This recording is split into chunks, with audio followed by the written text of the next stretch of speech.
네, 그러면은 지금부터 김연아 선생님이 지으신 활활발발 담대하고 총명한 여자들의 협동과 경쟁과 연대의 시간을 쌓는 곳 어딘 글방 북 토크를 시작하도록 하겠습니다. 박수로 환영해주세요. 네, 저는 오늘 사회를 맡게 된 잘 모르지만 경희대학교에서 가르치고 있는 박정원이라고 합니다. 반갑습니다. 사실 오늘 제 대학생들 가르치는데 오늘 중간고사를 봤어요. 중간고사를 봤는데 이제 주로 그냥 객관식 문제도 있지만 이제 에세이 문제가 있었어요. 그래서 학생들이 이제 그 시험을 보면 학생들이 굉장히 집중도가 높잖아요. 그래서 제가 감독을 하는 동안 아무 소리도 정적이었는데 어떤 소리가 들리냐면 그 볼펜으로 굉장히 쓰면서 이렇게 책상을 딱딱 누르는 소리 있잖아요. 그 소리가 이제 40여 명의 학생들이 동시에 그렇게 볼펜으로 책상을 누르는 소리만 이제 그 강의실에서 들렸는데 그 소리가 너무 저는 오늘 되게 듣기 좋더라고요.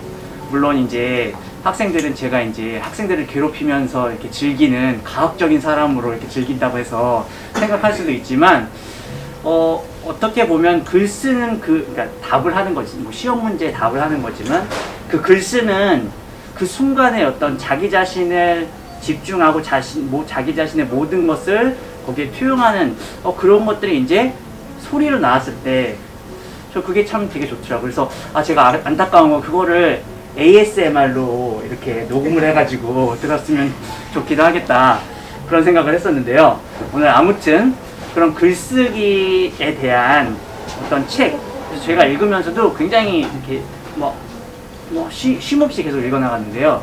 그 책에 대해서 책 가지고 토크를 시작하도록 하겠습니다. 사실은 잠깐 이제 저희 광고를 할게요. 저희가 네트워크 리라는 단체에서 이제 두 번째로 북토크를 진행하고 있거든요. 첫 번째로는 지난번에 여기 계신 조기현 선생님의 책을 가지고 토론했고 이번이 두 번째예요. 그래서 잠깐 저희 네트워크 리에 대해서 소개를 해드리도록 하겠습니다. 네트워크 리는 오늘날 한국과 인류 공동체가 직면한 전환적 위기를 뛰어넘기 위해서 정치, 경제, 사회, 문화 패러다임 전반의 혁신적 재구성을 추구하는 새로운 시민단체이자 독립적인 싱크탱크입니다. 그래서 전환의 시대를 함께 열어갈 대안적인 학습 플랫폼도 만들고요. 이렇게 문화행사도 개최하고요. 그리고 다양한 이렇게 열린 활동들을 만들고 있습니다. 굉장히 거창한데 여러분들이 어떤 활동을 하나가 궁금하시면 여기 인터넷 주소에 www.network 그다음에 bali.org 이렇게 org로 하시면 여러분들이 네트워크리가 어떤 단체인지 아실 수 있을 것입니다. 그리고 또 김연아 선생님도 저희 여기에 멤버로 참여하고 계시고요. 자, 그러면은 오늘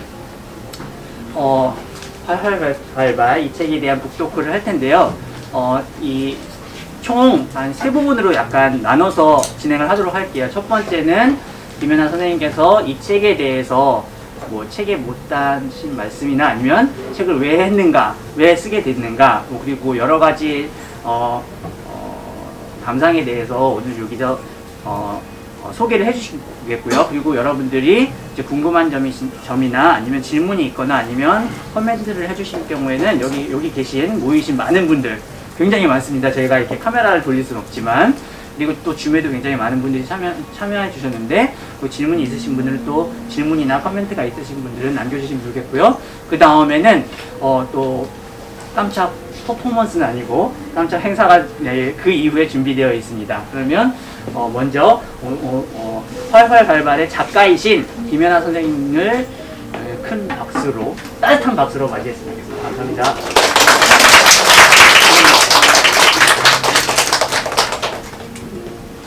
네, 안녕하십니까. 저는 김현아고요.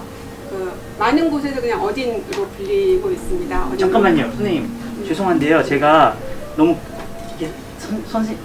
참여하신 분들이 너무 많아가지고 작가 소개를 조금 잊었었거든요. 네, 그래도 꼭 하고 넘어가야 될 것 같아가지고. 네, 김연아 선생님은요 현재 여행학교 로드스콜라의 대표 교사시고 또 글방 선생님이기도 하십니다. 또 지금까지 출간한 책으로는 전쟁의 기억, 기억의 전쟁, 그리고 그녀에게 전쟁, 그곳에 가면 여자가 있다. 저희 별로 안 친해요. 그곳에 가면 아, 그 그곳에 여자가 이제 있다. 여자가 있다. 나의 여행 이력서 활활 발발의 다수의 책을 쓰셨습니다. 수고하셨습니다. 안 친한. 원래 안 친해야 더 좋은 거 친한 아닌가요? 사회야 이건. 네.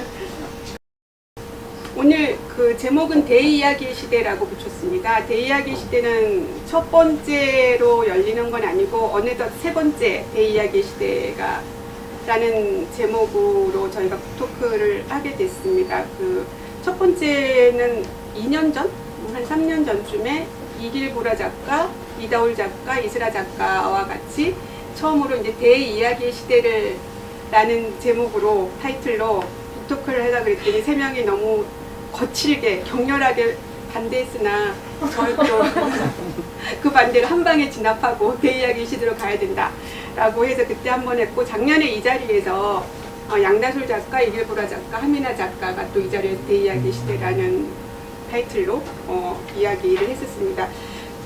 저는 대이야기 시대를 밀고 있습니다. 밀고 있는데 왔구나. 그래서 처음에 대이야기 시대 첫 번째 편을 할 때는 그냥 어렴풋한 감각 같은 거였는데, 오늘 제가 오늘쯤에는 지금 대이야기 시대를 접어들었구나라는 생각을 하고 있습니다. 제가 오늘 하는 이야기가 그럴지 여러분 이제 같이 한번 들어주시면 될 것 같습니다. 제목은 인물의 서사를 넘어 만물의 서사로를 부제로 붙여놨습니다.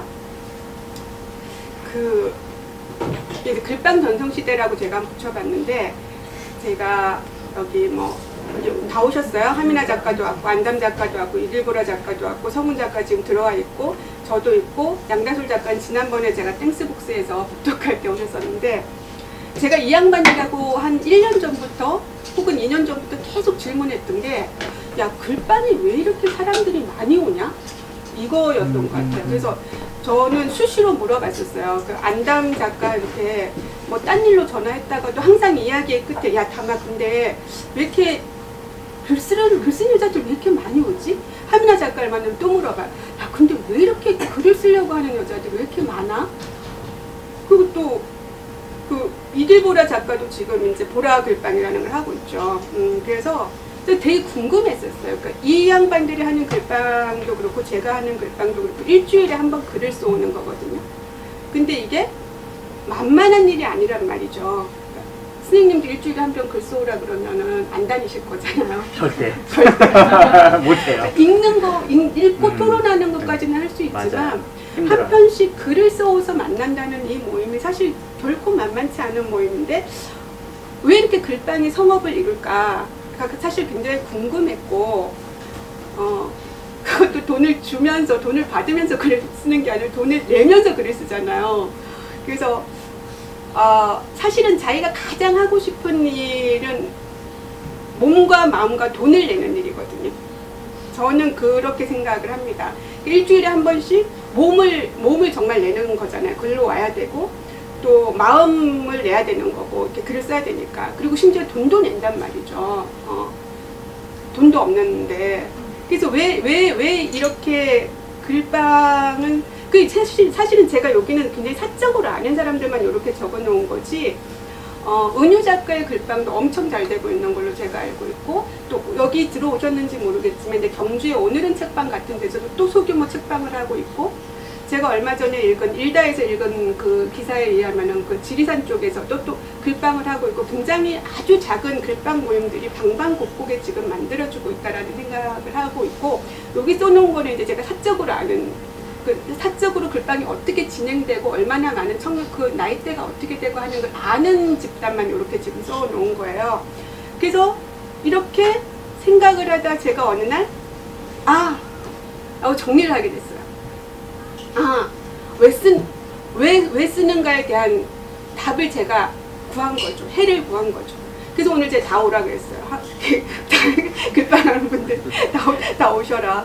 그래서 왜 우리가 글을 쓰는지 한번 생각해 보자라는 생각을 했고, 이제 그 과정에서 제가 21세기 글쓰기 지형의 세 가지 키워드를 한번 이제 정리를 해봤더니 이스라 작가 미국에서 새벽에 일어나서 들어올게 했더니 들어왔는지 모르겠습니다. 그리고 한국과학문학상, 그리고 최근에 가장 이제 그 여러분 다 아실 것 같아요. 드라마로도 지금 시작한 파친코. 근데 요 세 가지 키워드가 21세기 지금 현재 우리 글쓰기의 어떤 지형도의 세 가지 키워드가 아닐까라고 생각을 해봤습니다. 일간 이스라는 아마 웬만한 분들은 다 아실 것 같아요. 일간 이스라가 맨 처음에 이제 메일링 구독 서비스로 시작을 했죠. 하루에 한 편, 한 달에 10,000원, 한 편에 500원. 이건 맞아요? 한 편에 1,000원인가 500원인가. 근데 이 문구 사실 굉장히 선정적인 문구라고 저는 생각을 했었는데, 카피가 처음에 이스라라는 양반이, 이스라 작가가 일간 이스라를 하겠다고 했을 때 저는 힘들지 않을까? 체력적으로 너무 무리지 않을까라고 이제 생각을 해서 약간 한번 말려볼까라고 생각했지만 뭐 말리지 않았죠. 한번 말렸다가 철회했죠. 그러니까 신문 연재하듯이 그렇게 쭉 쓰는 거면 할 수 있지 않을까라는 생각을 했었고, 그래서 제가 일간 이사를 맨 처음에 딱 받아보고 나서 이제 아침에 일어나서 눈을 떠서 이렇게 딱 읽으면서 했던 생각은 이것은 혁명의 전조구나 라는 생각을 했었습니다. 그러니까 사실은 어떤 사람도 내가 혁명을 하기 위해서 뭐를 해야지 하는 사람은 없고, 그냥 굉장히 일상적인 자기가 하는 어떤 일의 스텝을 밟아가는데 나중에 돌이켜보면은 그것이 어떤 전조기도 하고 어떤 여명이기도 하고 했던 순간들이 있었던 것 같아요. 역사에서 나중에 기록은 그렇게 하는 거죠. 그렇지만 우리가 막 매일을 살면서 예를 들면 뭐 촛불 맨날 나가면서 이것은 나는 혁명가가 될 거야 하고 나가진 않고 그냥 도저히 못 참겠다 하면서 나가는데 나중에 역사가 기록할 때 그 어떤 이야기들을 하게 되잖아요. 근데 저는 이스라 작가의 그 일간 이스라를 맨 처음에 받아보면서 혁명의 전조라는 말을 떠올렸었어요. 그거는 왜냐하면 맨 첫 번째는 이거였는데, 근데 직거래 시스템, 이 유통구조가, 유통구조라는 건 지금까지 슈퍼, 뭐 이런 것만 생각을 했었단 말이죠. 뭐 옷가게, 이런 것만 생각을 했었는데, 이게, 그러니까 글쓰기를 가지고도 가능하구나. 이렇게 전면적인 유통구조의 혁신이 가능하구나라는 생각을 했던 거는, 독자와 작가가 이렇게까지 전면적으로 다이렉트하게 만날 수 있는가라는 생각을 했었던 것 같아요. 그러니까 기존에 우리가 책을 만난다는 것은, 글을 만난다는 것은 어쨌든 서점을 통해서 만나고 출판사에서 이제 그 책을 만들어야지만 만나는 구조였었잖아요. 아니면 하다못해 신문에라도 나와야 되니까. 근데 이게 굉장히 그 모든 것들을 완전히 깡그리 배제한 채 독자와 작가가 이렇게까지 스트레이트로 만나는 경험을 저는 처음 했던 것 같아요. 그리고 사실은 뭐 이렇게 인터넷에 들어가서 어떤 글을 읽기는 했지만 나한테 저는 굉장히 오롯하다는 느낌을 받았습니다. 그 새벽길을 뚫고 뭐 신문이요 이렇게 옛날 우리처럼 이렇게 배달해주고 가는 게 아니라 아침에 이렇게 신문 던졌거든요. 대문 안으로. 선생님은 웃으시네요. 아무도 안 요즘 다 알 건데 25, 21도 가가지고. 그렇구나. 그게 아니라 이게 뭔가를 타고 나한테 오는 건데 그거는 보이지 않는 거잖아요. 그 와이파이니까 보이지 않은데 어떤 길을 타고 나한테 오는데 그 길은 보이지 않는구나라는 생각을 했었고, 그리고 이제 일간 이스라를 보면서 제가 했던 생각은 와, 이거 굉장히 위험하고도 짜릿한 시도다라고 생각을 했었어요. 그러니까 이스라 작가한테 신청합니다 하고 이렇게 보낸 사람들이 이스라 작가의 메일 주소를 다 알고 있단 말이죠. 그러면 이 글을 읽고 나서 자기 감상을 얼마든지 보낼 수 있는 거예요. 옛날에는 예를 들어서 제가 이 활활발발이라는 책을 썼는데 이게 20세기 같으면은 저한테 하고 싶은 말이 있으면은 출판사로 전화를 해서 왜 때문에 작가의 전화번호를 원하는지 말해야 된단 말이에요. 그러니까 그냥 그 작가 한번 만나보고 싶어요 라고 해서 출판사가 작가 전화번호를 안 가르쳐주죠, 당연히. 근데 이거는 작가하고 독자가 이렇게 어떤 권력을 가지고 쌍방이 서로 권력을 가지고 만나는 건데, 독자는 얼마든지 작가를 통제할 수 있는 거죠. 당신의 글은 너무 거지 같다. 이것도 글이라고 쓰냐. 이렇게 할 수도 있는 거고, 오늘 읽은 글은 정말 좋았습니다. 이 글은 나에게 큰 힘이 됐습니다. 뭐 이런 식으로 쓸 수 있는 거잖아요. 그래서 이거는 독자가 작가를 통제하고 컨트롤할 수 있는 굉장히 막강한 권력을 가진 그러니까 그런 사이로 만나는구나라는 생각을 하게 됐었어요. 그리고 이건 매달 10,000원씩 입금하는 것 때문에 글이 재미없으면 당장 중지할 수 있는 거죠. 근데 글이 재미가 없으면 이 작가는 당장 내일부터 그거를 아무데도 보낼 수가 없는 거예요. 그래서 이 직거래 시스템이 갖는 혁명성에 대해서 되게 흥미진진하다라고 생각을 했었습니다. 그리고 이제 작가의 탄생이 20세기에는 뭐 문학상이라든지 아니면은 아주 더 옛날엔 신춘문예라는 게 막 있었어요. 그리고 이제 뭐 누구누구 작가의 추천이나 뭐 이런 식으로 등단, 소위 말하는 등단이라는 절차를 거쳤었는데, 그러니까 그거는 뭐냐 하면 이제 기존의 권위가 승인을 해야 된다는 거죠. 어떤 식으로든. 내가 봤을 때 당신 글 참 좋더군요. 라는 일단 기존의 평론가나 기존의 비평가나 기존의 어떤 출판 시스템 속에서 이것들을 승인하는 구조로, 그러니까 전문가였죠. 그러니까 전문가 그룹이, 작가 그룹이, 비평가 그룹이 당신을 작가로 인정합니다라는 이 승인 구조를 갖췄었는데, 이제는 그게 아닌 거가 돼버린 거죠. 독자가 재밌어요. 나 계속 구독할래요. 1년 12달을 막 구독하고, 이스라 작가의 글에 대해서 굉장히 호감을 가지고, 이렇게 되면은 작가라는 이름을 가질 수 있게 되는 시스템이 만들어진 거죠. 이것도 굉장히 어떤 권위로부터의 권위의 해체 같은 것들이라고 저는 생각을 했었어요. 그리고 이제 이렇게 되면 출판사들 같은 경우는 이 안정적인 독자층이 확보된 작가를 만날 수 있는 너무나 획기적인 반가운 시스템이죠. 그러니까 이스라 작가 같은 경우는 기존의 작가가 예를 들어 1,000명, 2,000명, 3,000명만 있어도 초판은 뭐라 그러지? 손에 안 보는 장사인 거예요. 출판사에서도. 그러면 얼마든지 독자를 확보한 채로 작가와 계약을 할 수 있는 거죠. 모두에게 뭐 어떤 점은 좋고 어떤 점은 힘든 경우가 이제 발생을 한 거죠. 그리고 저는 요즘 이제 제일 많이 보고 있는 게 떼창에 제가 최근에 몰랐다가 어제 우연히 떼창을 알게 돼서 맨날 유튜브로 떼창을 보면서 처음에 보는데 막 소름이 막 끼치면서 이게 굉장히 독특하구나 라는 생각을 좀 하게 됐었어요. 그러니까 그리고 이제 BTS 같은 경우도 사실은 알고 보면 이게 스타를 키우는 거였죠. 내 스타는 내가 키운다. 이런 맥락이었던 것처럼 저는 이스라 작가 같은 경우도 내 작가는 내가 키운다라는 맥락에서 그러니까 굉장한 격려와 지지와 공감과 후원과 이런 것들이 있었다라고 생각을 해요. 그것은 무엇이냐 하면 일단 이스라 작가 글을 잘 썼기 때문이겠죠. 본업 존잘이라고. 본업 존잘. 선생님?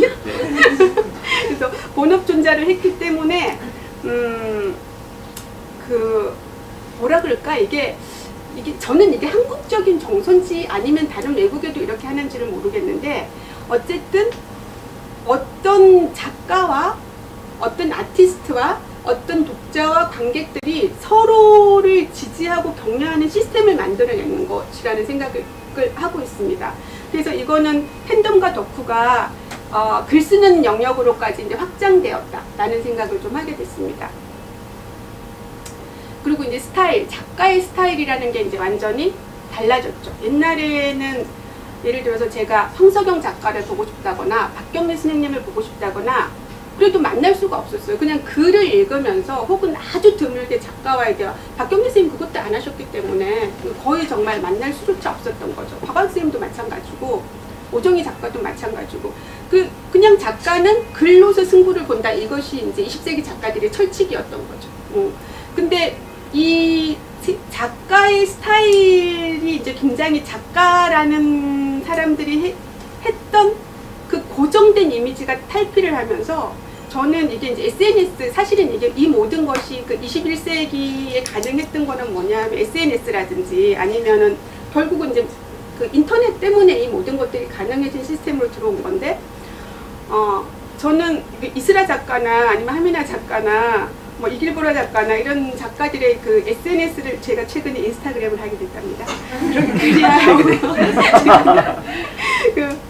들어가 보면은 작가의 사생활이라고 해야 되나? 근데 그건 사생활이 아니라 공적인 생활이긴 한 것도 같아요. 어떤 분은 굉장히 공적인 생활이 어떤 거는 사적인 생활이기도 한데 뭐 어디서 북토크를 했다라든지 아니면 뭐 집에서 요가하는 사진이라든지 아니면 뭐 화보 촬영 뭐 이렇게 뭐라 그러지? 요새 그 어디 가서 이렇게 딱 각 잡고 사진 찍는 거 뭐라 그래요? 그 뭐 프로필 촬영. 프로필 촬영 같은 것도 했다 그러고 이렇게 올려놓고 그리고 아주 중요하게 이제 정치 활동을 시작을 한 거죠. 그러니까 정치적 발언들을 옛날에는 어떤 작가가 정치적 발언을 하는 건 뭐 사실은 너무 오래됐고 민족문학 작가회 이런 식으로 작가들 그룹이 있어가지고 거기서 어떤 성명서를 발표한다거나 이런 식이었었는데 이 작가들은 그냥 자기 SNS에서 굉장히 활발한 정치 활동을 한다는 거죠. 그러니까 그것들을 그냥 가감없이 다 보여주는 거고 그러면서 이 작가하고 독자가 굉장히 훨씬 다면적으로 다층적으로 만날 수 있는 구조가 형성이 된 것 같아요. 그리고 이제 작가의 성취가 막 눈에 보이는 거죠. 부귀영화를 했습니다. 작가 부귀영화를 누리는 존재가 될 수도 있구나라는 것을 알게 된 거예요. 옛날에 작가는 몇 세 나갔는지 출판사랑 작가밖에 몰랐거든요. 근데 아주 관심 있는 사람들은 이제 이렇게 뒤에 보면 13세가 나갔다라든지 뭐 3세가 나갔다라든지 이 정도를 아는 건데 요즘은 예를 들어서 뭐 그러니까 이스라 작가를 예를 들어 보면은 그녀의 드라마틱한 부귀 영화를 성취하는 과정. 이스라 작가님 죄송합니다. 그게 이제 드러나는 거죠. 그래서 처음에는 그래서 이것들이 굉장히 젊은 여성 작가였잖아요. 그러니까 여기에 대해서 굉장한 질투 같은 것들이 있었던 것 같아요. 뭐 하다못해 작가님 좀 못생기셨다라든지 이런 악플도 막 달리고 그리고 작가님 세금은 잘 내시냐 막 이런 것 좀 물어봤대요. 당신 세금 어떻게 내고 있냐 뭐 이런 것들까지.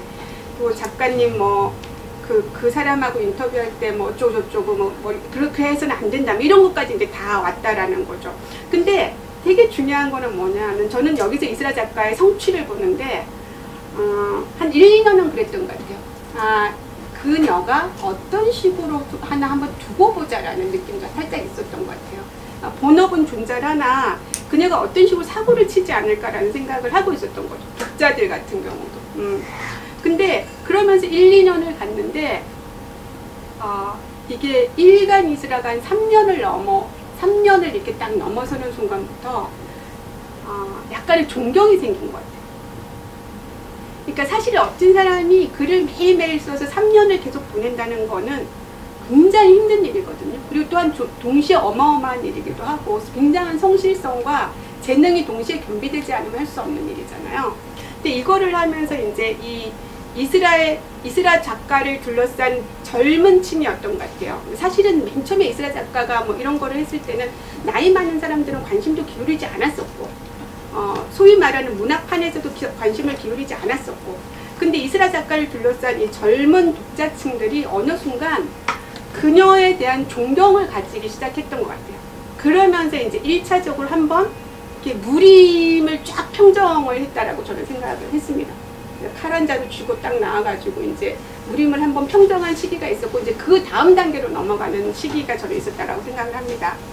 그리고 이제 그 장르도 보자면은 옛날에는 뭐 소설, 시, 희곡, 시나리오 이제 이런 것들이 사실은 메인 문학이라고 생각을 했었고 수필 같은 경우는 그냥 신변 잡기라고 생각을 했었던 시절이 있었던 것 같아요. 20세기까지만 하더라도 그거는 수필 에세이가 되게 잘 팔리는 경우 유명 작가들이 이제 막 그 박완 선생님이 한참 뭐 소설 쫙 쓰고 난 다음에 티벳 갔던 이야기 이런 거 쓰면 그건 되게 잘 팔렸던 것 같아요. 근데 그게 아니고는 약간 유명 인사들이 이제 굉장히 유명해지니까 너무 궁금해하니까 사람들이 이제 그 사람이 자기 이야기를 쓰는 정도를 쓰고 그런 책들은 잘 팔렸는데 이 한국에서 이 논픽션이라는 이 장르는 굉장히 비주류의 장르였다고 저는 생각을 해요. 그러니까 그렇기 때문에 딱히 비평이나 평론가들이 여기 붙어가지고 어떤 사람의 에세이나 수필에 대해서 평론하지 않았었거든요. 그래서 뭐 그런데 이제 이 일간 이스라가 나오고 일간 이스라가 책으로 묶어지고 일간 이스라가 또 이제 뭐 인터뷰 같은 걸 하면서 이렇게 내용이 막 변주되면서 이 에세이라는 장르가, 논픽션이라는 장르가 한국에서 새로운 어떤 서점에서 어떤 새로운 판 하나를 이렇게 가져가는 이제 그런 변화가 좀 있었던 것 같습니다. 사실 여기서 이제 굉장히 잘 나가는 작가들이잖아요. 뭐 이길보라 작가라든지 하미나 작가라든지 잘 나간단 말이에요. 책을 써내면은. 근데 이 양반들의 장르가 옛날에는 저 글 씁니다 그러면 사실 저도 좀 그랬던 것 같아요. 근데 저는 사실 글 쓴다는 얘기를 굉장히 40대 넘어서 했는데 글 씁니다 그럼 작가세요? 작가? 네 그러면은 소설 쓰세요? 아닌데요. 시 쓰세요? 아닌데요. 전쟁의 기억의 전쟁 같은 경우가 시도 아니고 소설도 아니고 산문도 아닌 것이 되게 애매모호한 경계에 있는 건데 제가 그거를 딱히 설명할 수 없단 말이죠. 그 넌픽션입니다 그러면은 그게 뭔가에 대해서 독자들도 그냥 뭐라 그러지? 그냥 쓸려가는 어떤 하나의 장르였던 것 같아요. 근데 저는 이 장르가 지금 한국 사회에서 굉장히 새로운 새로운 발견의 장르로 이미 진입했다라고 생각을 하고 있습니다.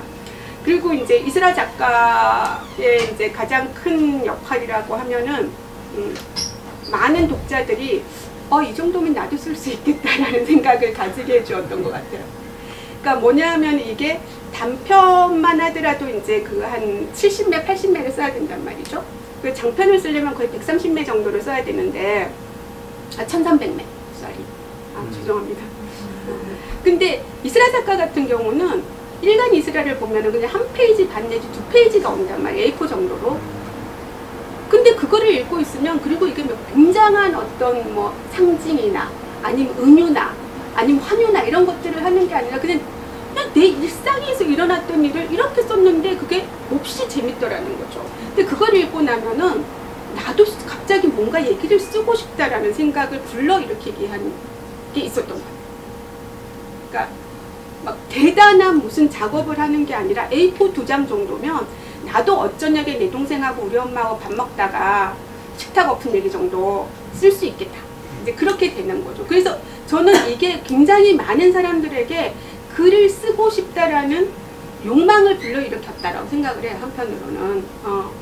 그리고 이제 여기 아까 말씀드린 대로 이 양반이 이제 사실 본업존잘의 저는 대명사다라고 생각을 하는데 굉장히 많은 일을 해요. 가수도 하고 뭐 무슨 강의도 하고 뭐 굉장히 많은 일을 하는데 글 참 여전히 굉장히 잘 쓰고 있고 굉장히 중요한 거는 처음에는 이스라 작가가 사람들이 그냥 연애 얘기 쓰고 가족 얘기 쓰고 그러는 작가인 줄 알았는데 이 양반이 어느 날 이제 비건을 얘기를 이제 나는 비건에 이렇게 얘기를 했는데 비건 이야기를 한다는 건 뭐냐면 이제 기후변화 이야기와 공장식 축산 이야기와 그리고 이제 동물권에 대한 이야기와 이런 이야기들을 이제 하기 시작했다는 거죠. 그러면서 내 친구, 우리 엄마 이야기만 쓰는 줄 알았는데 이 사람이 여전히 우리 엄마, 우리 아빠 얘기를 쓰면서 돼지와 소와 닭에 대한 이야기로 이제 이 주어를 확장해 나가기 시작한 거죠. 그래서 가족 이야기에서 이제 사피엔스의 미래로 이제 작가의 이야기를 넓혀 나간 것. 이것이 저는 굉장히 중요한 이스라 작가가 해낸 중요한 성취라고 한편으로 생각을 합니다. 그리고 제가 생각하는 두 번째 키워드는 한국과학문학상이에요. 여성과학자 말해보세요 라고 얘기했을 때 여러분 마리 퀴리 말고 5명 얘기 못할 겁니다. 아마 이 자리에서. 선생님 해보세요. 퀴리 뭐예요? 마리 퀴리. 퀴리 뭐예요? 또 누구 얘기 있을까요? 침묵의 봄 선생님. 그런 그죠. 우리 여기 이 자리에서 아마 다 과학 선생님이 아닌 말이야. 5명의 여성 과학자를 말하기가 힘든 거죠. 그러니까 이건 정말 그 과학에 대해서 엄청난 소수자이기도 한 거죠. 그리고 이제 들리는 정체성을 가진 사람들이 거의 대부분인 사회 속에서 들리지 않는 정체성을 가진 사람이기도 하고, 이 SF라는 장르가 당연히 한국에서도 굉장히 오랫동안 있었죠. 근데 이 SF는 그냥 사람들이 본격 문학의 장르에 넣어주지 않았었어요. 그냥 SF고, 그거는 그러니까 매니아들이 좋아하는, 굉장히 매니아들이 좋아하는, 극소수자들이 좋아하는 어떤 장르였었는데, 이렇게 치자면 김추엽 작가는 정말 변방의 모든 정체성을 아우르는 어떤 작가였던 거예요. 이게 이제 수면 위로 떠오르는 다른 목소리라고 제가 여기 써놨네요. 청개의 파랑 같은 경우는 인간과 경주용 말과, 그러니까 그 경주용 말이라고 하면 되게 미안하다 그 말은. 그 말과 그 휴머노이드, 깡통 로봇 같은 거였어요. 제 느낌으로는, 그 책의 느낌은. 그래서 이 세 주인공이 나와가지고 막 이제 이야기를 만들어 나가는데, 처음으로 영화가 아닌 문학에서, 그러니까 생명과 생명 아닌 것, 이제 말은 생명이죠. 근데 휴머노이드는 생명인가 아닌가, 이제 이 질문을 하기 시작하는 거고, 사람과 사람 아닌 것 속에서, 옛날엔 사람과 사람 아닌 것 그러면 이 사람 아닌 것도 그냥 숨이 붙어 있는 거를 생각했던, 하다못해 말미잘 히드라, 얘네들도 그냥 어떤 생물을 생각했던 것 같아요. 근데 이제 드디어 숨을 안 쉬는 존재, 그것은 어떤 존재인가? 전 잘 모르는 게 아니라 AI, 우리 뭐 4차 산업혁명 하면서 AI 얘기를 너무 많이 하잖아요. 그러니까 이 AI라는 이 존재와의 공존에 대해서 이제 한 작품에서 다루기 시작을 했다는 거죠. 그래서 제가 이제 여기 주어를 확장하다라는 걸 이제 이렇게 이어서 이쪽으로 가져왔는데, 우리라고 했을 때 어디까지가 우리인가라는 이 경계가 굉장히 미세하게 어떤 틈이 벌어져 있었던 거고, 그거는 과학 기술 같은 거로 이야기가 됐었거든요. 그러니까 예를 들어서 뭐 애플이나 아니면은 이 유전자 가위나 이런 식으로 이야기가 됐었는데, 이것들이 어느 날 그러니까 서사 속으로 들어왔다는, 이야기 속으로 들어왔다는 거죠. 그럼 이거는 정말 이야기가 달라지고 판이 달라지는 게임이 시작이 된다라는 거죠. 그래서 저는 이 주어라는 것 속에서 숨이 없는 존재와도 이제 우리가 같이 살아나가야 되는 시대가 드디어 왔고, 그것이 그냥 나의 어떤 신문 기사나 아니면은 뭐 그렇대, 앞으로 4차 산업혁명 시대가 됐고 AI가 이런 역할을 할 거래, 그게 아니라 우리의 이야기 속으로 들어왔다라는 거는 좀 굉장히 의미가 있다라고 생각을 합니다.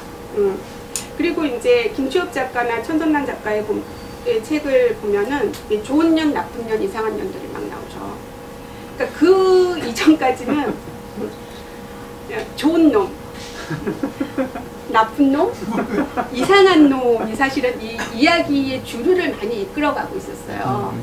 그래서 옛날에 저 이제 막 태백산맥이나 이렇게 긴 소설 같은 경우에도 여자들이 나오는 경우에는 한 2-3사람 정도가 메인으로 나오고, 남자 13사람 나올 때 한두 명 나오는데, 그녀들은 이제 남성이 그 일을 잘 완수해 가도록 격려를 하거나 아니면은 요부로 등장을 해서 이 사람이 뭔가 앞길을 이렇게 이제 막 막거나 이런 역할을 그러니까 다양하지 않았죠. 그러니까 남자들이 굉장히 한 13명 정도로 굉장히 다양한 성격을 가진 사람들이 드러났던 반면에, 여자들 같은 경우는 한 2-3개밖에 안 보여주는 거예요. 나쁘거나 착하거나 요물단지거나 막 요 3개만 해야 되는 거예요. 근데 여자들 같은 경우는 나쁜 년도 있고 좋은 년도 있고 이상한 년도 있고, 그 나쁜 년, 좋은 년, 이상한 년이 또 한 인간 속에 막 중첩돼 있기도 하잖아요. 근데 이 김추엽 작가나 천선란 작가의 이제 등장인물들을 보면은 여성 과학자도 나오고, 그리고 학교에 다 안 다니는 애도 나오고, 그리고 뭐 이렇게 어쨌든 너무 이상한 게, 한 책에 남자가 1명밖에 안 나와요. 1-2명.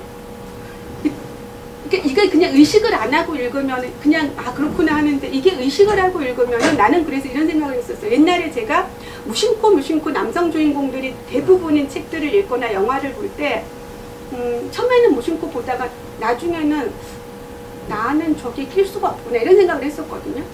근데 이거를 남성 독자가 읽어냈을 때 어떨까라는 느낌이 좀 궁금해서, 재미있을까? 조금 낯설까?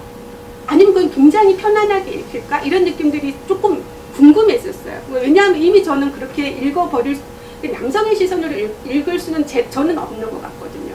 그래서 이 선생님하고 한번 다음에 얘기를 해보죠. 네. 그리고 이제 이거는 아까 제가 얘기했던 대로 SF인데 희한하게 요새 한국적 이런 말 되게 쓰는데 저는 이런 SF 이 두 작가의 이야기 말고도 이제 SF를 최근에 몇 편을 읽으면서 굉장히 한국적 SF 같다라는 생각을 좀 했었어요. 굉장히 특징이 있다. 그거는 뭐 화성 침공도 안 하고 외계인도 안 나오고 혹성 탈출 같은 것도 없는 거예요. 무슨 막 중국 어떤 면 단위의 중국집에서 막 일어나는 글로 막 외계인이 왜 오겠어요. 옛날에는 절대 안 오거든요. 그런 데는 막 뉴욕 가야지 여기 왜 오겠어요. 맨해튼 가야지 여기 왜 오겠어요. 근데 그런 데를 막 외계인이 오는 거예요. 왜 올까요? 한국에 그 시골 짬뽕집에. 그런데 거기서 굉장히 희한하게 재밌는 이야기들이 일어나는 걸 소화해내는 거죠. 근데 그래서 한국적 SF는 희한하게 재밌네 라는 생각을 했습니다. 그래서 세 번째 이제 한국적이라는 이야기를 하기 위해서 최근에 여러분 아마 파친코 되게 잘 아실 거고 저는 사실은 너무 아직 책도 못 읽었고 아직 드라마도 아직 못 봤어요. 근데 이거와 관련한 어마어마한 소식들만 제가 듣고 있는 거잖아요. 이게 26개국으로 번역이 됐고 애플이 이걸 드라마로 만들었고 근데 저는 이민진 작가의 모든 연설을 다 찾아서 들었어요. 유튜브에서. 처음에 하나를 들었는데 너무 감동적인 거예요. 아니 뭐 이렇게까지 감동적인가 싶어가지고 막 두 번째, 세 번째, 네 번째를 막 지금 이민진 작가가 막 엄마하고 막 파김치 담는 것도 막 나중에 다 챙겨봤었거든요. 그런 것도 아니더라고요. 이민진 작가라고 별 수가 없더라고요. SNS에서 파김치를 막 담더라고요. 그래서 근데 그 작가가 놀라울 정도의 성잘 같은 게 있고 굉장히 파워풀하고 놀랍도록 웃기더라고요. 안 볼 수가 없었어요. 근데 이민진 작가를 이렇게 보면 코리안 아메리칸 이거는 이제 뭐라 그래 우리로 말하면은 재미동포인데 그 미국 사회에서 보면 이 사람은 코리안 아메리칸인 거죠. 그또 여성이죠. 근데 이번에 이 이야기가 제일 동포 이야기예요. 근데 이건 정말 비주류의 비주류인 거죠. 혹시 여기에서 이제 미국만 합시다. 미국에서 유학을 해본 사람이라면 이 아시안 여성이라는 이 정체성이 얼마나 마이너리티한 건지 금방 아실 거예요. 살짝 딴 얘기인데 제가 우리나라의 모든 일베를 미국에 유학 보내자. 그럼 정말 거기에 딱 가면 이게 마이너리티 감수성이 뭔지를 한 방에 알 거다. 그러니까 욕하지 말고 그냥 걔네 다 국비로 유학 보내자 그냥. 그게 가장 정답이다 이런 생각을. 제가 왜 이렇게 얘기를 하냐 하면은 미국 사회에서 살아본 아시안들은 그거를 너무 뼈저리게 아는 거예요. 이 소수자성이라는 뭔지를. 저는 그럼 살아봤나? 저는 안 살아봤어요. 저는 어떻게 아냐면은 저는 여행을 다니면서 파악한 것과 더불어 제가 나와울이라는 단체를 할 때 이렇게 재미동포, 우리말로는 재미동포라 그러죠. 제일동포 친구들하고 엄청난 사업들을 많이 했었어요. 근데 그 과정에서 이 사람들을 만나면서 이 사람들이 이제 갖고 있는 그 정체성에 대해서 굉장히 많이 공감을 하게 됐었거든요. 자 봅시다. 그러면 굉장히 재미있지 않아요? 제가 여기서 요 앞전에 말한 거는 뭐 말할 때 비주류의 막 이런 얘기 했었잖아요. 변방의 이런 얘기를 했다가 이제 비주류 막 이런 얘기를 해요. 사실 제일동포 이야기 같은 경우도 우리한테는 굉장히 나딕다 못해 이제 그만해도 되지 않을까라고 생각할 수도 있는 주제죠. 근데 사실 제일동포에 대해서 몰라요. 그러니까 제일동포의 서러움 같은 것들 이렇게 요 문장 하나를 알고 있지 그 안에 얼마나 많은 드라마가 있는지는 사실 잘 모르는 거잖아요.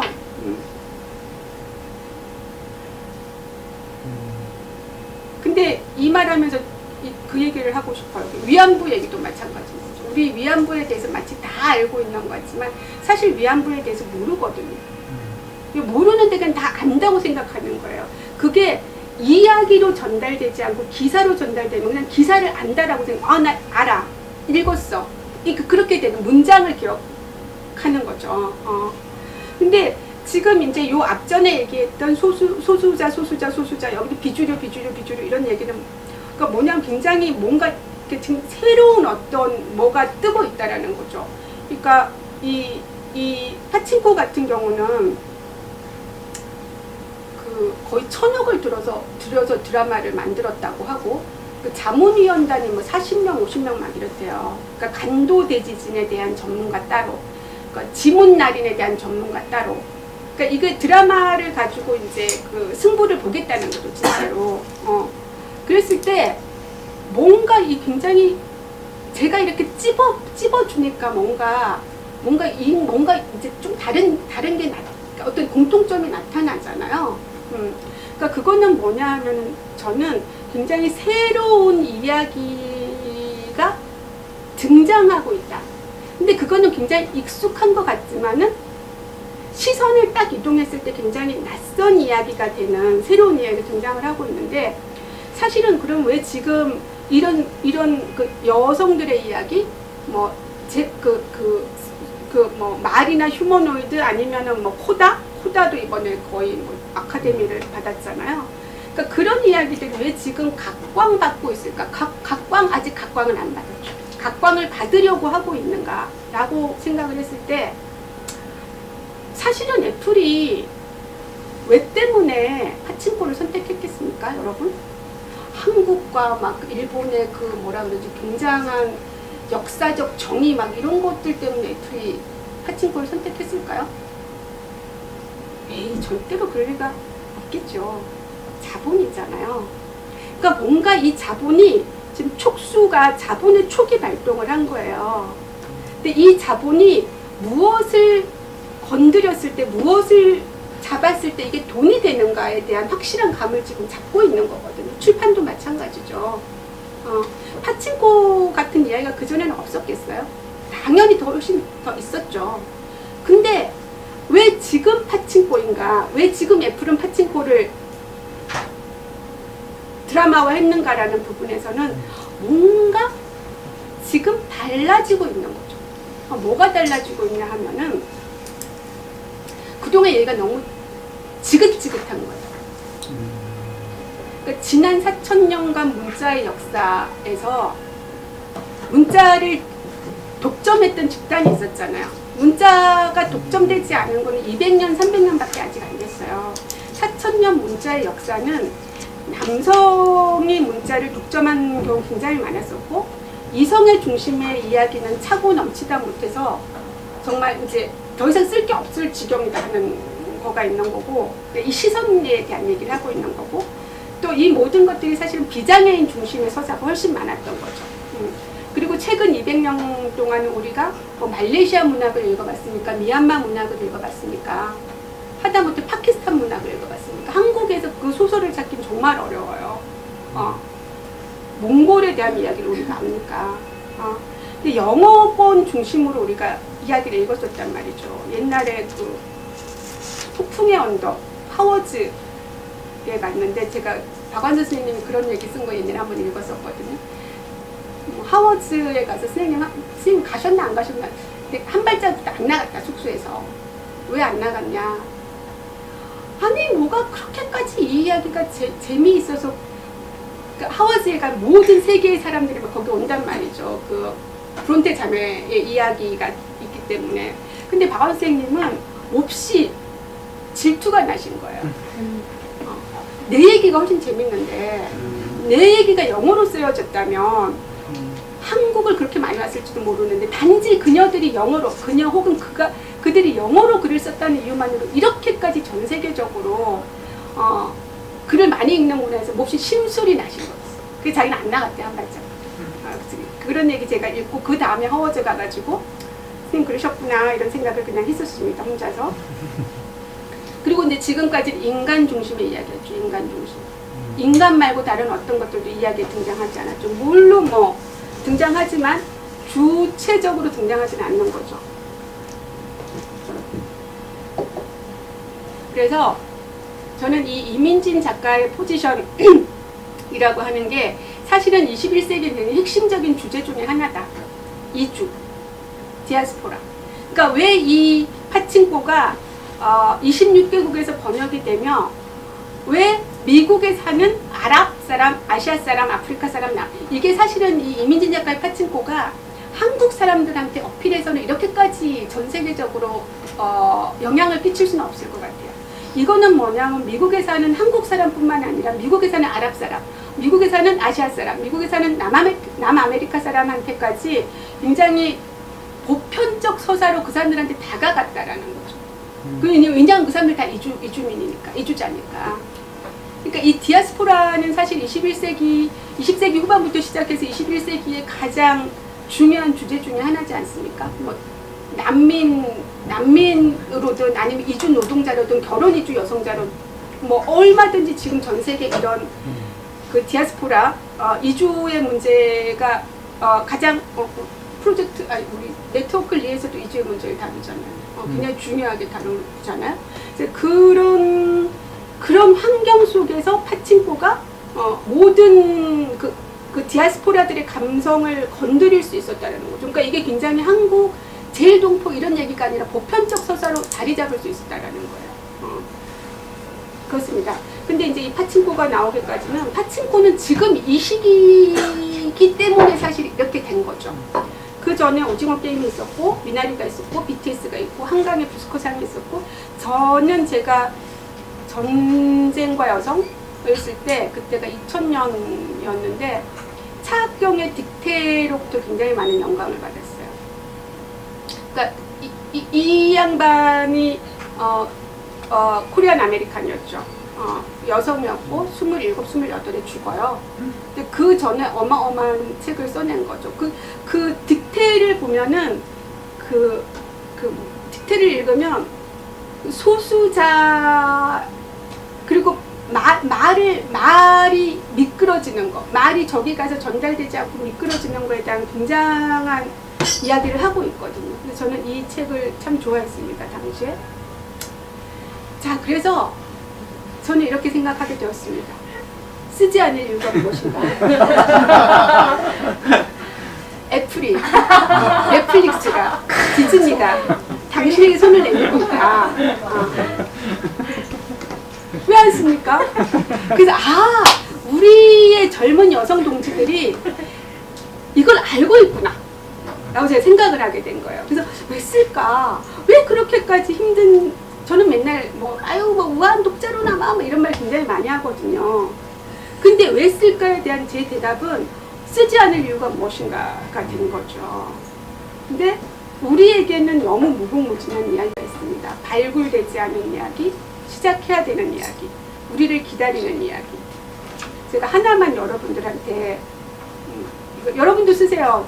이거 제가 뭐라 그러지? 팁을 드리는 겁니다. 제가 갖고 있는 보물 창고를 여는 겁니다. 사진 신부 이야기만 해도 이게 하와이에서 일어났던 일인데 19세기 말에 이제 가잖아요. 20세기 초에 하와이에 이제 그 사탕수수 이주 노동자가 먼저 가고 그 다음에 이 이주 노동자들이 신부를 아무래도 한국 여자는 결혼하기 좋겠으니까 이제 사진을 보면서 이렇게 가는 게 이제 사진 신부들이에요. 근데 이 사진 신부는 일본이 먼저 했단 말이죠. 왜냐하면 거기 일본 노동자, 제일 처음에 거기 간 건 중국인 노동자였죠. 왜냐하면 이 세상에 아프리카를 가보십시오, 여러분. 아프리카에도 15세기에 이미 중국 사람들이 갔습니다. 중국 사람들은 정말 놀라울 정도로 많아서 놀라울 정도로 없는 데가 없어요. 그래서 이 한국, 중국, 일본의 이야기가 있죠. 여기에 원주민의 이야기 있습니다. 하와이 원주민의 이야기. 그리고 여기 백인들의 이야기가 있죠. 포르투갈 사람 다 오죠. 근데 여기에서 이제 그래서요 라고 얘기를 하는데 진주만이 이제 41년 12월 며칠날 폭격을 하잖아요.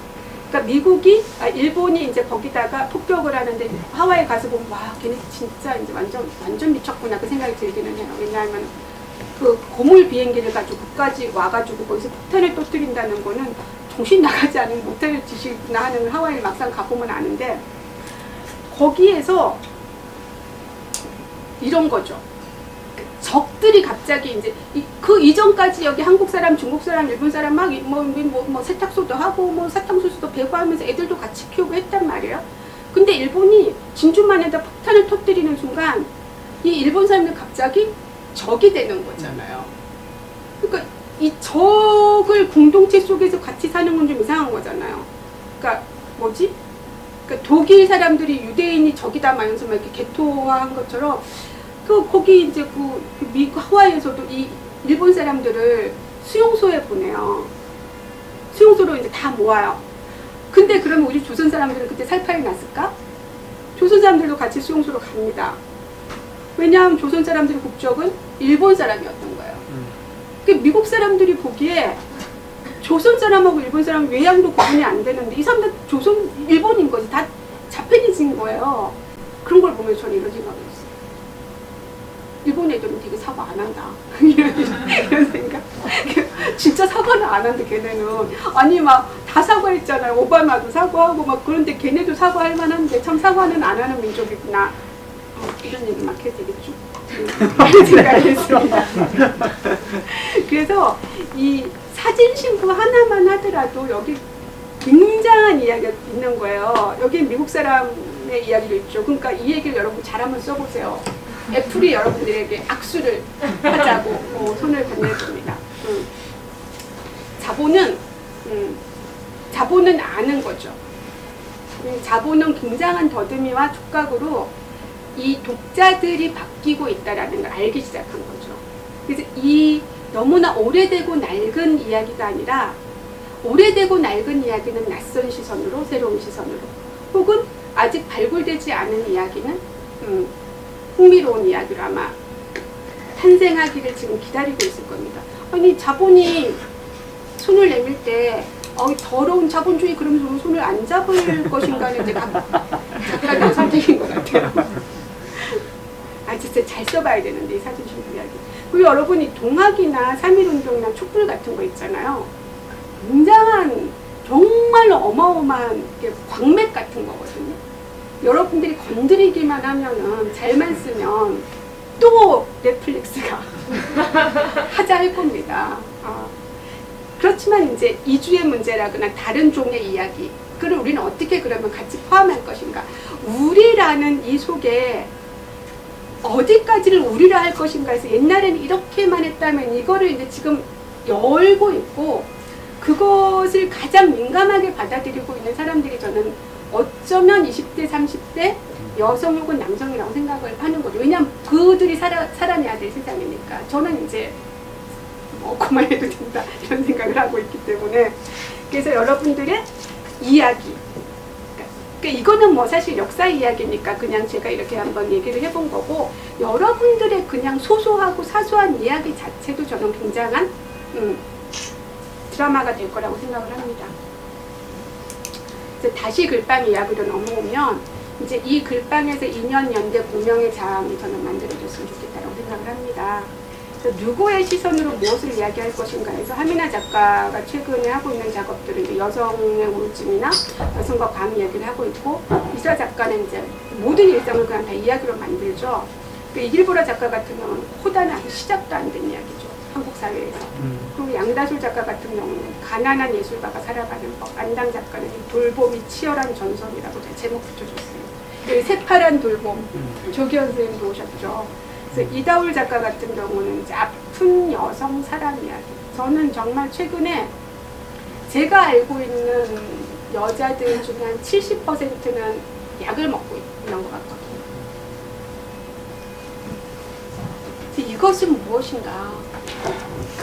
이 사회적 우울을 우리는 어떻게 같이 헤쳐나갈 것인가에 대한 생각 분명히 해야 되고, 그것을 기사가 아니라 서사로 만들어야 된다고 생각을 하고 있습니다. 그래서 홍성훈 작가 지금 여기 들어와 있을 텐데, 장애를 누가 어떻게 정의할 것인가. 지금 이 차별금지법하고 이 장애인들의 그 출근 투쟁이 거의 한 달, 두 달, 세 달째 이어지고 있지 않습니까? 근데 왜 안 하냐? 왜 법 제정을 안 하냐? 왜 예산을 여기다 주지 않느냐 하는 이야기는 그럼 어떻게 해야지 이것이 우리의 이야기가 될 것이 그들의 이야기가 아니라 우리의 이야기로 만들어낼 것인가는 저는 어떻게 하면 읽혀지게 만들 것인가 굉장히 중요한 것 같아요. 주장은 매우 중요하죠. 근데 그 주장을 다 똑같은 목소리로 얘기했을 때 이게 한두 사람 끓이고 그 다음에 아니거든요. 그래서 어떻게 읽혀지게 할 것인가 하는 작가의 몫이라고 생각을 합니다. 저는 사실 조기현 선생님 여기 와 계시는데 돌봄의 의제가 지금까지 여성들의 마치 여성들의 이야기인 것처럼 그리고 여성들이 말해야 되는 것처럼 하고 있는 이 여기에 갑자기 훅 들어와가지고 젊은 남성이 돌봄의 의제를 확 던졌단 말이죠. 그래서 저는 굉장히 너무나 기뻤고 앞으로 너무 잘해봤으면 좋겠다.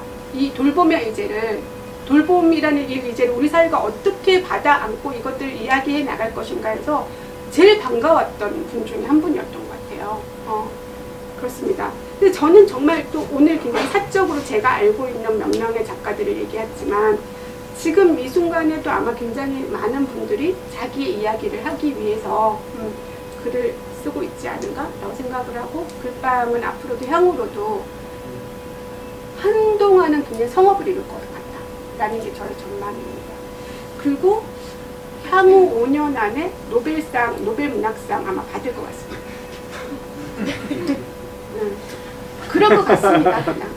제가 촉이 조금 있거든요. 한강이 받았으면 좋겠어요. 소년이 온다. 첫 번째 노벨상. 이건 그냥 제 바람입니다. 그래서 저는 오늘 좀 길었습니다. 내 이야기 시대에 이제 죄송해요. 우리 아니에요. 질의응답을 짧게 하고 가요. 그래서 여기서 제 이야기를 마치고 이제 선생님한테로 글을 넘기겠습니다. 여러분들이 지금 온라인에 계시는 분들도 여기 지금 같이 여기 자리에 하고 계신 분들도 좀 질문이나 코멘트나 아니면 또 책에 관한 또 막상 또 책에 관한 얘기는 본인 책에 관한 얘기를 많이 안 하셨네요. 그러게요. 저의 한계입니다. 이제 우리가 프로모션을 좀 해야 될 것 같은데 뭐 여러 가지 질문이 있으시거나 궁금한 점이 있으시거나 그러면 한번 여기 온라인에도 지금 줌에서도 메시지 남겨주시거나 이렇게 손 들어주시고요. 여기도 좀 같이 한번 얘기를 해볼까요? 제가 질문하신 분의 이 소리가 잘 안 들릴 것 같아가지고 온라인에서 잠깐 말씀을 드리자면요. 제 질문하신 분이 책을 굉장히 재미있게 읽었는데 좀 충격받은 부분은 어디님께서 굉장히 냉정하고 이렇게 강한 이렇게 피드백을 주셨는데 그럼에도 불구하고 이제 개인들이 거기에 있는 참여하신 분들이 다치지 않고 뭔가 같이 계속 글방을 할 수 있었던 그런 노하우나 아니면은 어떤 비밀이 있으신가? 여기에 대해서 질문했습니다. 네.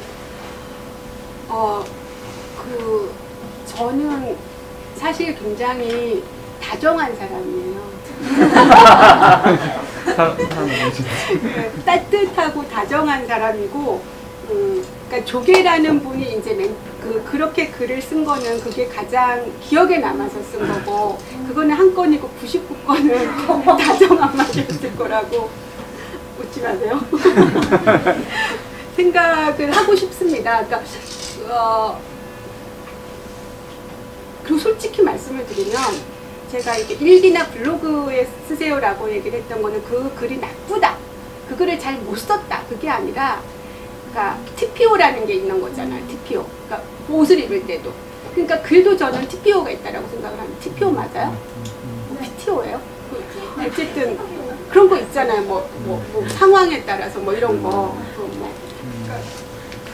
그런 거가 있다라고 생각을 해서 그럼 블로그에 쓰는 글은 후진 글이고 일기에 쓰는 글은 나쁜 글인가?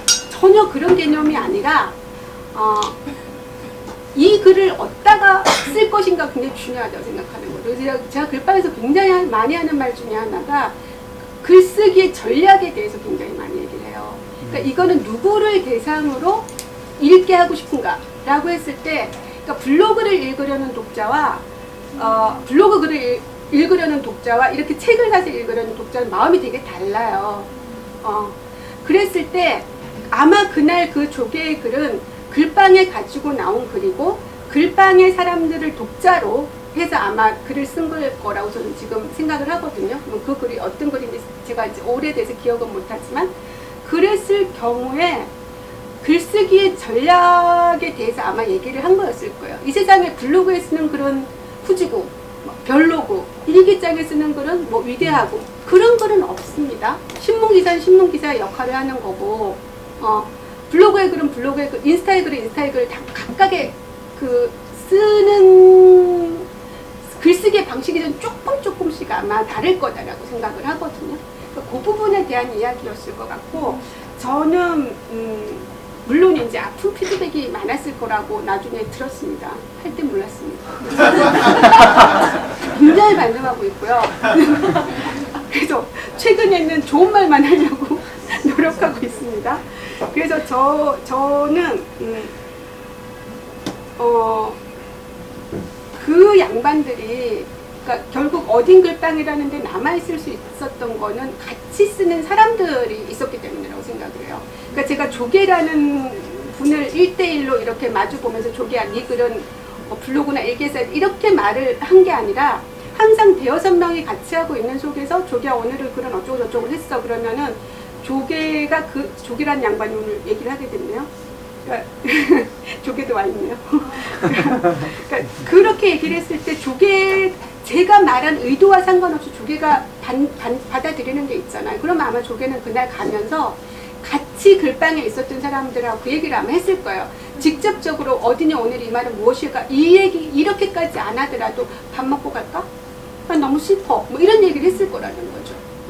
그래서 그 힘이었던 것 같아요. 저는 공부에서 도반이 되게 중요하다고 생각하거든요. 박사과정까지 가는 게 좀 중요하지 않나요? 그래서 같이 글을 쓰는 사람들이 옆에 있을 때의 그 힘 같은 게 있었던 것 같아요. 그러니까 제가 한 거는 그냥 저는 정말 딱 2시간 가서 떠드는 것밖에 없었고, 나머지 10개가 있다면 저는 일을 한 거고, 나머지 9개는 그 글방에 같이 나왔던 사람들이 같이 했던 것 같아요. 그게 아마 가장 중요한 힘이 됐던 것 같아요. 글방 사람들한테. 저도 이 책 읽으면 답변 되게 재밌었던 것 같고, 결국 저도 그래요. 제가 이 책 읽으면서 느꼈던 거는 뭐냐면, 그러니까 글쓰기, 이게 어딘 글방에 대해 소개하고 있지만 어떻게 글쓰기로 공동체가 이렇게 아주 전형적인 그런 공동체가 아니라 새로운 공동체가 만들어지는가, 그게 되게 인상 깊었던 것 같았고, 그런 점에 대해서 이렇게 말씀을 해주신 것 같아요. 혹시 또 질문 있으세요? 네. 그러면 좀 쓸데없는 질문이긴 하지만은 제가 한번 해보겠습니다. 선생님께서는 여기 책 보면 지은이를, 물론 뒤에 이렇게 날개 속에 지은이에 대해서 나와 있지만 본명은 가로 속에 넣으시고, 지은이는 이렇게 표지에는 어딘 지은이라고 하셨어요. 물론 어딘 글방이라고 했지만 그 이유가 일단 무엇인지 아주 그냥 단순하지만 좀 궁금하고, 그렇다면 그럼 어디는 선생님의 부캐인지 본캐가 무엇인지, 글쓰기가 어떤 부분을 차지하고 싶고, 선생님은 이렇게 이 책만 읽어봤지만 아까도 말씀하셨잖아요. 소설이나 이런 것들이 아닌 책, 그러니까 글쓰기에 대해가 요즘 새로운 방식이 되고 있다는데, 그 중에서 조금 더 어떤 방식으로 글 같은 걸 쓰고 싶으신지 그런 거를 좀 얘기해 주실까요? 네. 어딘이라고 하자고 하면 출판사에서 그렇게 하면 어떻겠느냐 라고 해서 그럽시다. 그러니까 제가 항상 하는 생각은 자본의 덫입니다. 그렇죠. 그 작가는 글에 대해 글쓰기를 굉장히 잘하고 싶은 사람, 출판사는 책을 굉장히 잘 만들고 싶은 사람들, 그래서 출판사는 책을 잘 만들어서 많이 팔고 싶은 사람들이라고 생각을 하거든요. 그래서 저는 출판사의 편집자들이 제안하는 부분들은 사실은 좀 아주 제가 굉장히 이상하지 않으면, 물론 그 본문의 글 같은 경우는 굉장히 때때로 이제 다시 다 제가 쓰는 대로 되돌리기도 하지만은, 나머지 부분들에 대해서는 출판사의 입장을 많이 듣는 편인 것 같아요. 그리고 두 번째 질문은 앞으로 선생님이 하고 싶은 글쓰기가 어떤 것이고, 이 책에서는 어떤 방식으로 그게 나타나는지, 어떤 글들을 쓰고 싶으신지. 저는 아까 얘기했던 그런 거 쓰고 싶어요. 그러니까 뭐 동학이라든지. 저는 지금 동무 선생님께라는 책을 열심히 써보고 싶다라는 생각을 하는데, 그거는 이제 남북한 교사를 위한 수학여행 가이드북 같은 거예요. 근데 그거를 첫 번째로 쓴 건 임진왜란 편이에요. 아무튼 임진왜란. 그래서 그 책을 맨 처음에 시작한 거는 동무스낵님이라는 말이 딱 떠오르면서 시작을 할 수가 있었던 것 같아요. 그러니까 이거를 북한에 있는 어떤 청소년들을 가르치는 사람하고 상정을 하고 분단, 그때 이제 약간 우리가 분단이 어쩌면 이게 말랑말랑하게 될 수도 있을 것 같아라는 걸 우리가 한 2, 3년 전에 생각했었잖아요. 그랬을 때 저는 제일 먼저 할 것 같은 게 수학여행 같은 거 할 것 같더라고요. 우리 막 맨날 제주도, 경주 막 이런 데밖에 안 가잖아요. 그럼 이제 막 개마고원도 가고, 막 백두산도 가고, 개성도 가고, 막 아싸 이제 이렇게 되는 거고, 저는 게다가 여행학교 교사였잖아요. 그러니까 이제 그런 거 쓰고 싶고, 아까 말했던 사진신부, 그리고 저는 공녀 얘기 꼭 쓰고 싶고, 언제 쓰나 항상 그 생각을 하는데, 선을 넘는 여자들에 대한 이야기를 관심이 많은 것 같아요. 공녀 같은 경우도 사실은 이제 막 너무 희생자 이런 거잖아요. 막 뭐 울며 불며 막 이렇게. 근데 이게 저는 그럴 거라고 생각을 하거든요. 울며 불며 갔죠. 막 어쩌면 좋아인지 나는 죽었으라고 생각했는데 딱 국경을 넘고 국경에 도착한 순간 이 여자들이 오호라? 이렇게 생각했을 것 같거든요. 뭐야? 조선보다 어마어마하게 크고 어마어마한 사람들이 살고 있고 어마어마한 이 놀라운 문물들이 뭐지? 이렇게 생각하면서 자기 인생을 개척해 나갔을 거라고 생각해요. 그렇지 않고서야 기광후 같은 사람이 나올 수가 없는 거죠. 그리고 공녀가 막 이렇게 끌고 가기도 했는데 이제 여기 그 은평구 쪽으로 가는 그래서 공녀 루트 같은 거 이렇게 해가지고 써보고 싶다는 생각을 하는데, 그런 거 이제 공녀에 관한 책 보면 그런 거 막 나. 세종대왕하고 이제 그 부인이 그 연애 열어주는 거예요. 이제 잘 가라고, 잘 가라고. 다 양반들 딸도 굉장히, 양반들 딸이 거의 대부분 갔어요. 그래서 우리는 막 거기 가서 막 이게 뭔가 막 이렇게 이상한 더티한 일을 당했을 거라고 생각했는데 그렇지 않은 경우 대부분이었었고, 그리고 세종이 이런 말을 하죠. 중국 애들 이상하지 않아? 저런 애들 뽑지? 이렇게 얘기를 하는 거예요. 그건 뭐냐 하면은 얼굴도 약간 껌적적한데 입술도 막 두툼하고 이런 여자들 저런 애들 뽑지는 이런 이야기가 이제 실록에 나오는 거죠. 그거는 뭐냐면 미적 기준이 굉장히 달랐다는 거예요. 그러니까 우리는 얄쌍한 입술에 반달론 막 이런 게 조선시대 되게 이쁘다고 생각했었는데, 그 중국 사람들 같은 경우는 요즘 말하는 그 섹시한 그 여자들이 예뻤던 거예요, 그 당시에. 그래서 저는 그런 기록들 보면은 되게 웃기다고 생각을 하고 재밌다고 생각을 해서, 그녀들이, 그러니까 그거밖에 없잖아요. 그 열하일기. 그러니까 조선의 남성 지식인들이 북경에 간 이야기, 중국에 간 이야기인데, 저는 그 여자들이 선을 넘으면서 굉장히 새로운 세상을 발견했을 거라는 믿음을 갖고 있기 때문에 그런 이야기들을 발굴하고 싶은 것도 있어요. 네. 또 여기서 질문이 나왔네요. 그래서 글을 쓰실 때 꼭 지키는 어딘 작가님만의 철학이 있으신가요? 네. 네, 있다고 하셨습니다.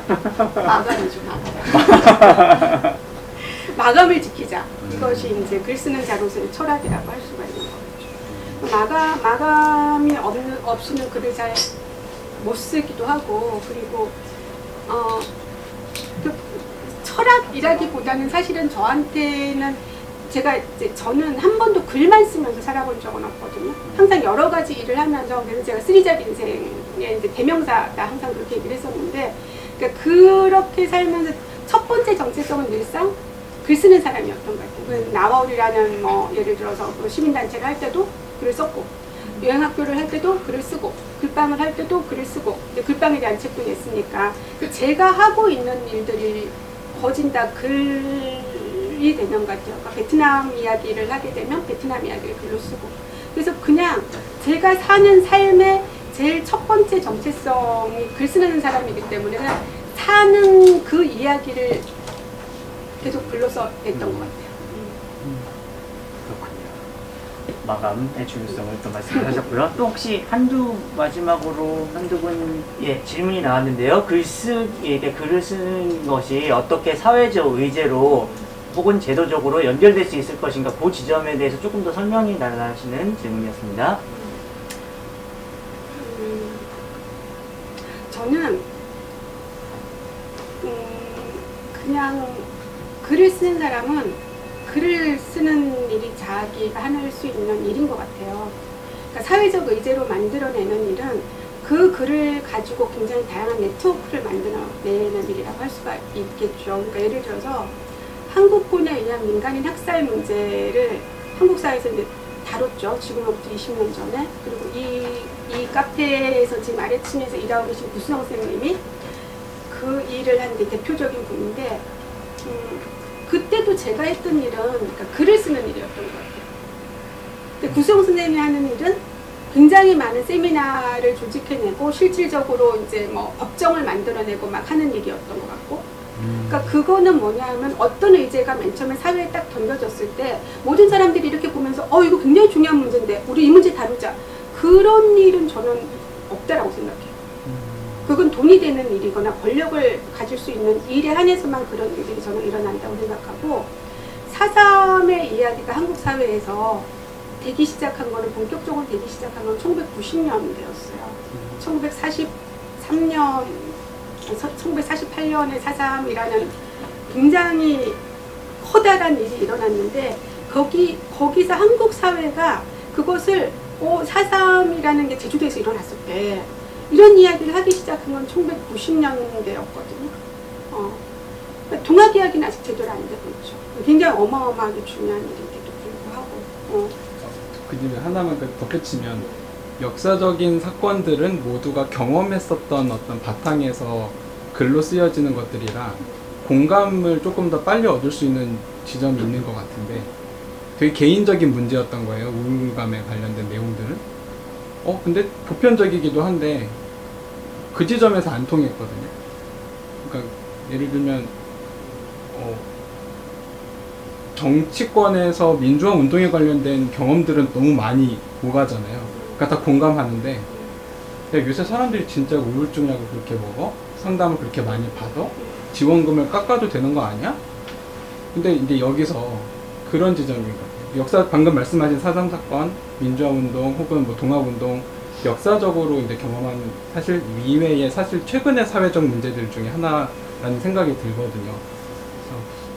돌봄도 마찬가지인 것 같고. 그래서 그런 지점에서 개인적으로 쓰는 글들이 사회적 의제를 발전하는 이 거리가 되게 많이 느껴지는데, 아직은 이제 선배 작가님들이 하시던 어떤 여러 노하우들이 있을 수도 있고, 이제 어떻게 뚫어야 우리가 느끼는 문제가 진짜 중요한 문제다라는 것을 글 좋아하고 글 쓰는 사람들이 설득할 수 있을까? 계란으로 바위치기죠. 여성 우울증 얘기 나온 지 2, 3년밖에 안 됐잖아요. 우리 사회에서. 그러니까 그 이야기가 사회적 의제가 되기까지는 굉장한 시간이 아마 걸릴 거예요. 근데 그거는 저는 빨리 될 거라고 생각해요. 왜냐하면 옛날에 4.3보다 훨씬. 왜냐하면은 실질적으로 그 이야기를 쓰는 사람들이 있고 그 이야기를 발화하는 사람들이 있기 때문에, 그리고 그 이야기를 한다고 해서 협박하거나 위협하거나 안기부로 끌려가지 않기 때문에. 돌봄의 의제가 이 사회에서 본격적으로 얘기되기 시작한 거는 5년 이내라고 저는 보거든요. 그 전에도 물론 돌봄 이야기가 있었지만 이게 사회적 의제다라고 얘기가 되기 시작한 건 저는 아직 본격적으로 얘기도 안 됐다라고 생각해요. 그러니까 정치권이 움직이는 거는 이게 정말 빅 이슈가 됐을 때, 그리고 이 이슈를 본인들이 다루었을 때 그게 표로 연결된다는 확신이 있을 때 움직이는 거죠. 그러려면 뭐냐 하면은 그냥 자기 자리에서 할 수 있는 일들을 하는 거고, 그것들이 나중에는 처음에는 그냥 나는 따로, 하미나 작가가 따로 돌봄에 대한 이야기를 쓰는 것 같고, 조기현 작가가 따로 돌봄에 대한 얘기를 쓰는 것 같고, 조한혜정 선생님의 또 하나의 문화에서 돌봄 의제 아주 20년 전부터 이 얘기를 해왔단 말이죠. 의제가 당연히 안 됐죠, 지금까지. 그러면 이렇게 이제 쌓이는 것들이 아마 서로 손을 잡을 거예요. 네트워크가 되고. 그랬을 때 이것이 니네가 이거를 하지 않으면 안 될 거리라고 목전까지 올라오지 않으면 저는 정치는 안 움직인다고 생각을 합니다. 그러니까 그렇게 하려면 뭐냐 하면은 누군가는 굉장히 지속적으로 이거를 해야 된다고 생각을 하는 거죠. 근데 하미나 작가가 그 이야기를 썼을 때 아마 우울증 얘기는 조금 더 딴 사람이 또 한 번 더 쓸 거예요. 하미나 작가가 두 번째 책을 쓸 수도 있고, 그 책을 받은 영감을 받은 누군가 또 쓰고 하겠죠. 근데 그게 그렇게 만만하게 어느 날 갑자기 사회적인 이슈가 확 될 거면은 그거는 문제가 아닌 거죠. 그게 안 되기 때문에 문제인 거잖아요. 그렇게 보자면 장애의 문제는 얼마나 오래됐어요.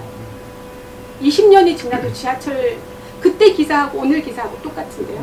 기사가 그 사람들 얘기가 이슈화가 안 되고 있는 거예요. 의제가 안 되고 있는 거잖아. 근데 저는 언젠간 된다라고 생각하는 사람이에요. 100년 지나면 200년 지나면 그것이 누군가가 끊임없이 지속적으로 내 세력을 규합해낸다면 저는 그것은 된다라고 생각하기 때문에 저는 그러니까 되게 좀 조급하지 말자라고 생각합니다. 그러니까 사피엔스의 삶에서 보자. 이 긴 역사에서 봤을 때